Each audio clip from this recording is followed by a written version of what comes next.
Motley Crue. What is up, guys? John Gonzo here. Probably one of the albums I'm going to be reviewing today is Motley Crue, especially I done a drum cover from their very classic album, Dr. Feelgood. If you guys are familiar with the band Motley Crue is one of those mainstream heavy metal hard rock groups of all time. The band is synonymous with hard rock and heavy metal. They are definitely top 2, top 3 hard rock heavy metal groups of all time. The group comes to us from Los Angeles, California. The group's mainstay. The group's been around since 1981. This group has been through it all. Because no, Motley Crue is finishing up their final tour and heading to retirement. As a group, all the guys from Motley Crue, they're getting old. They're not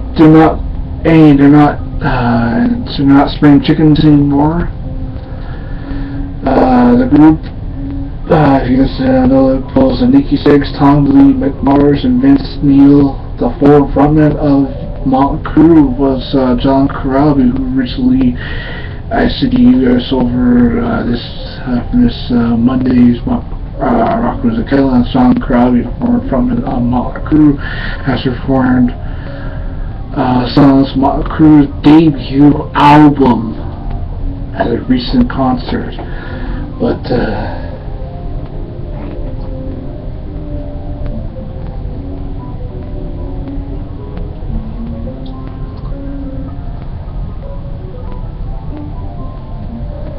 the band Motley Crue, ever since their early year, 1981 to 1983, they were just getting their feet wet while the band was putting their lineup, and it was off to the races they went during their cruising on through Canada 82. There were several widely publicized incidents of battles. That was present in the release and Impotent International for Warrior Spike stage wardrobe considered dangerous weapons to Cousins, and for Neil or Ride was ball carried on fillable porn magazines considered indecent material, both for stage PR stunts. Cousins eventually had the confiscated items destroyed. Second World Place Canada's Distal Edmonton suspended his bomb threat against the band, made the front page Edmonton Journal. The band manager Jeff and Breeder interviewed by police as a result of the tour ended up being stage person formed by Griff.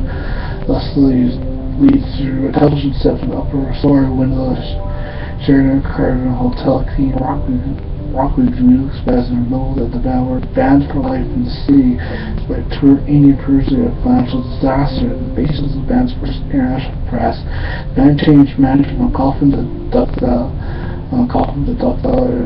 McKee is best known for managing Bombshell and Lyric Kiss, starting the reunion tour in 1996.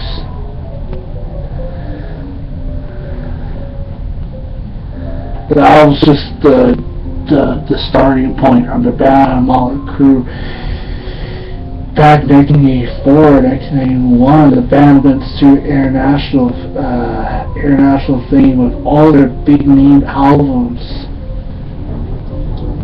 Hard rock style influenced by AC/DC and Harrison guitar picking style of Judas Priest, produced several best-selling albums in 1980, including Shout at the Devil 1983, Year of Pain 1985, Girls, 1987, showcased with all motorcycles, whiskeys, and strip clubs, in which sold tales of substance abuse, sexual exploitation, and general decadence. The members also had to share scripts of law and life. Neil was driving home from a liquor store in the Motley Pantera when he was in a head-on collision. Passenger had knowing rock star Nicholas Russell Dingley was killed. Neil charged Dean with vehicle manslaughter, sent 30 days in jail. 18 days, received over $2 million fine. A large sum of $1985 short jail term was pleaded with lawyers, naming lawyer field tour paid to find the album theater panel was dedicated to Dingley's honor and started a new glam metal phase of the band saw. The band also later released 2 box sets titled Music to Crash Your Car 2. Nikki Sixx, member of Motley, suffered a heroin overdose, was clearly legally dead on his way to the hospital. The band, who was a Crue fan, revived Sixx, bringing him back to life. His 2 minutes in death were inspiration of the song Kickstart My Heart, which peaked at number 16 in the mainstream U.S. chart, was their featured on the 1989 U.S. number 1. Their first album, Dr. Feelgood. In 1967, Sixx was kept daily diary of heroin addiction, eventually entered rehab in 1988. Sixx published his diary's best-selling novel, The Heroin Diaries, a year in the life of a child rocker, entitled Six-Act Project. Sixx released a Heroin Diary soundtrack and musical related to the novel. McGee was convicted of smuggling 40,000 pounds of marijuana in conjunction with the organized anti-drug campaign initially. Motley Crue to this day are still one of the greatest rock groups of all time. I've been listening to Motley Crue ever since day one, and they're still one of the greatest groups. Doesn't matter what they have done in the past, and looking at where they are today, the band went through years of turmoil after Keith Dedekins was released. Neil left the band after the time of the other bands. 1980s glam metal scene, rap started her White Lion, Weird Europe, and Britney Fox also broke up because of the rise of popular grunge. Controversy exists to the day where Neil was fired or quit.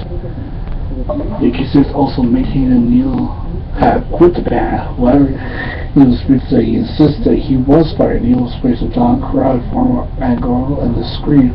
Motley's commercial success warrant through 1990s. Their self-titled March 1994 album release made the Billboard Top 10 number 7. They later managed the band to 1994. Motley Crue during 1982, they went through turmoil. Autobiography book called Third Package, the band of the world's most notorious rock band. The book made top 10 in New York Times bestseller. It spent 10 weeks there. 2004 to 2007, after Warren England Maxwell revealed clamoring for Motley Crue intensely presented themselves as voice actors. English fans wanted boarding the band that reimagined several times. Nikki Sixx announced that he and the other returned to the studio to begin recording new material. And December, the following 4 members announced a revival tour begin 2005 Soundwell, Puerto Rico. It's also a compilation album, Red, White, and Crue, which is band members' favorite original songs plus 3 tracks of I Die Tomorrow, Six Love Song, Quarterman 6 of James Michael, and a cover of Rolling Stones' classic Street Fighting Man. A small controversial clause was suggested that neither Lee or Mars played on the new tracks. Dewey's vocals was handled by Vandal's drummer Josh Freese. However, VH1 documented the band's reunion there showed that Lee did indeed play on some of the tracks. The Japanese feature Red features extra track called I'm a Liar, and that's Cheers. Red, White, and Crue charted number 6 and 6 column platinum.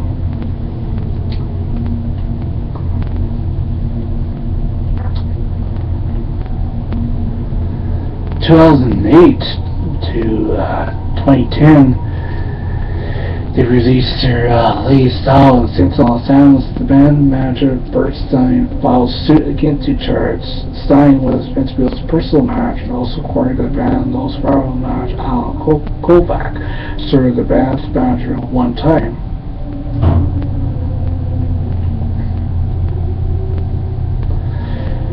In 2011 to 2015, the band is finishing up their final tour. There's something they all play a new song to all data themes over the speakers throughout the venue. The project takes stage Spokane, Washington, and Spokane, Maine. The band played their final concert for the tour of the final tours. Announced the band's career will end with international concerts in Japan, Australia, Brazil.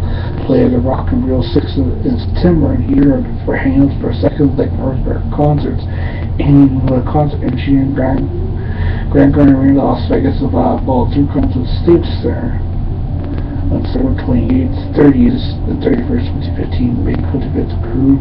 Alice Cooper himself announced a set of 12 concert dates set in Europe at a conference in London.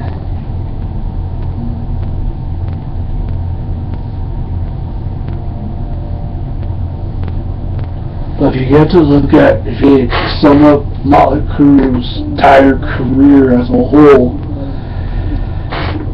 I don't know how to say, the band went through everything in their life. The band went through hell and back. Members of the band had their run-ins with the law. The 6 almost died. But hey, if you look at Motley Crue's career and all said and done, in my mind, they should be locked in the Rock and Roll Hall of Fame. If they are, Motley Crue should be in the Rock and Roll Hall of Fame. What are you guys' thoughts of it?